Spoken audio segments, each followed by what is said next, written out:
Have you ever wondered what games you should keep or you should lose? Find out here at Purge Reviews. Have you ever wondered what games you should sell or you should use?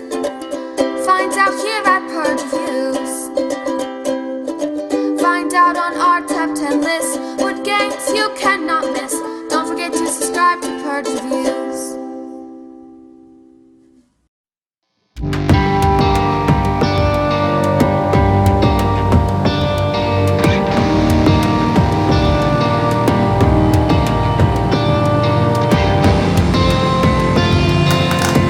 Imagine a world, if you will, a world where the earth has been ruined. Everything gone. And in its place, the people have decided that I'm going to save the world. Yeah, I'm going to rebuild the world. Out of everybody that's left, you have decided that I'm your best chance. Well, that's what Bezer Games has done in Colony. They've put me in charge of fixing the world from ruin by utilizing a bag of dice. Does that sound good to you? Should I be the one taking these cards and rolling these dice and matching them up to utilize the powers to rebuild the world? Does that sound like fun to you? In the world, after Machikori come and gave us dice rolling and made everybody have so much fun waiting on other people to roll dice. And then you mix it a little bit with Dominion. And what you get then is Colony. An opportunity to rebuild the world the way that we want to. We can do it with our list of cards here. We have fallout shelters, investment banks, scrap shacks, chain link fences, barricades, swindlers, robbers, pirates. We can utilize all these people in our society to win victory points. And by winning victory points, we take the power of the world back.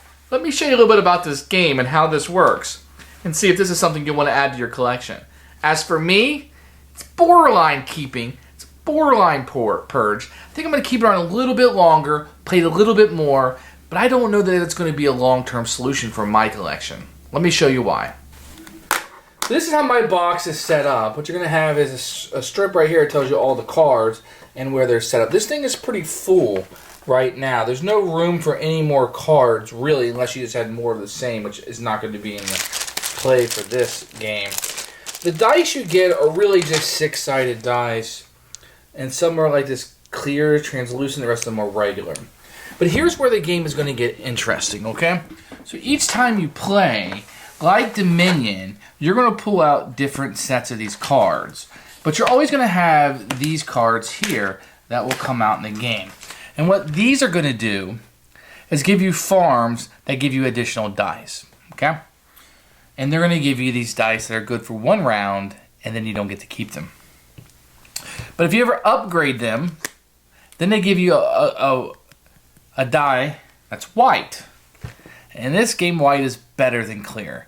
Because white, you can store it if you don't use it. Now, another unique feature of this game is victory points, which are showcased by these orange dots.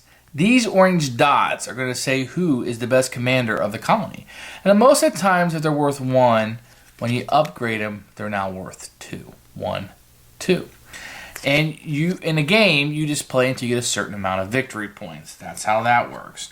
Now, there are different cards that can be utilized in different... So these are the kind of standard ones that give you dice. And then you'll use some other dice that will be variety.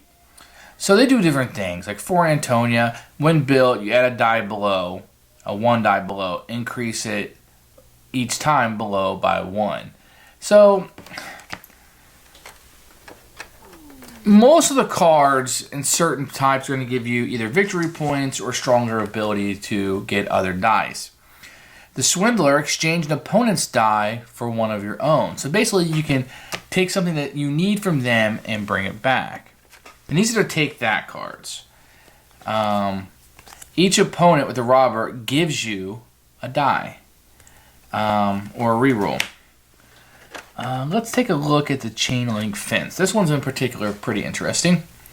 When attacked, you roll a die. If it's 3, 4, 5, or 6, you ignore the attack and keep the die.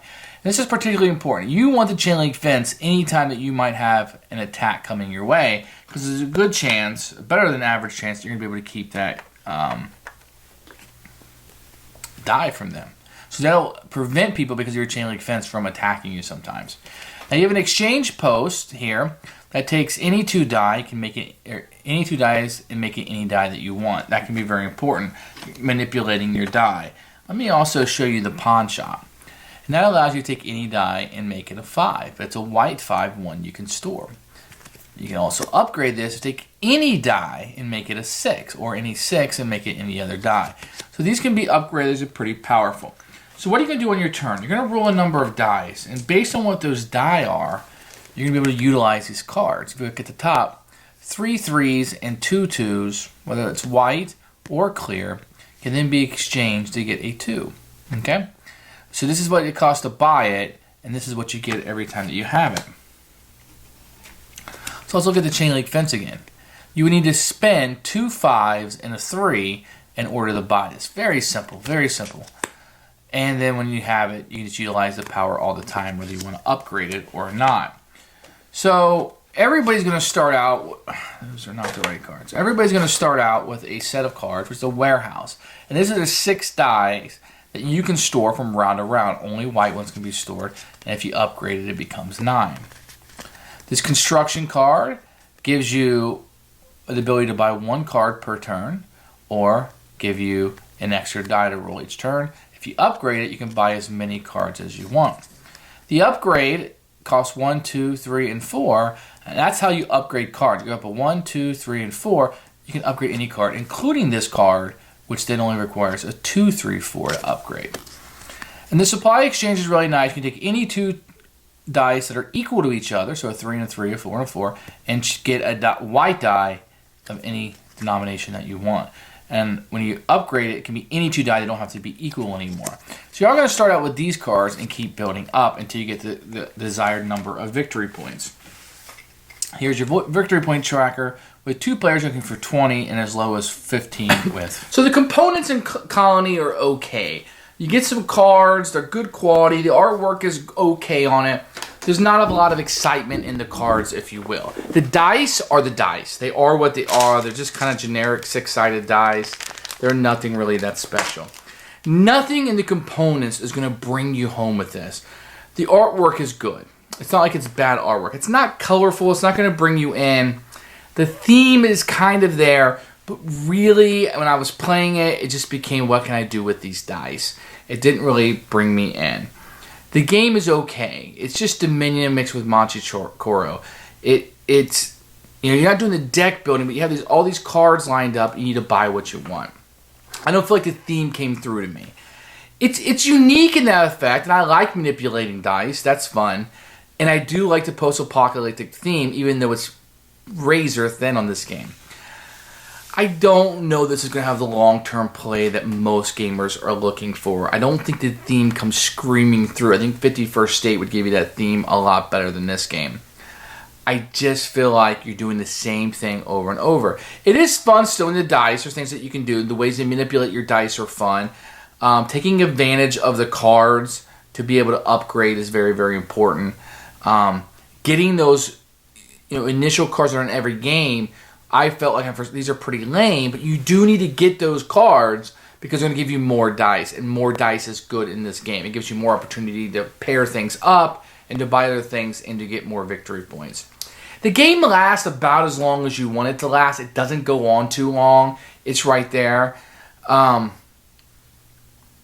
feel like I had time to build my engine. I feel like I had time to do what I wanted to do. I don't know that I had a particularly good time, but I don't think I had a particularly great time, but I had a good time with it, and I like that for this game. Just kind of know what you're getting into. This is a solid game.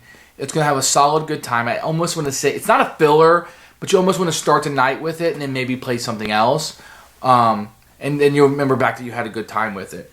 Colony's a solid game. I'm going to recommend you to try it before you buy it and take a look at it. One of the things that's really fun is just, if you look at these two cards here, so you have the Swindler and the Robber. They're both the cards that, kind of screw you with other people, but they do completely different things. And the different cards do give you a different feeling. So the Swindler and the Robber feel like very different. There's cards that kind of combat that with the chain link fence. That's really neat. I really like that addition. I don't know if an expansion can fix this game. It's just kind of like Machikori to me, where it just kind of sits there. It's fun. It does what it's supposed to be doing pretty well. It's just a matter of how long do you want to play this game. I'm going to keep it a little bit longer. I could totally see myself purging this at some point, but if it sounds good to you and sounds like something you might like, give it a try and make a judgment for your own. For right now, I'm going to be keeping it.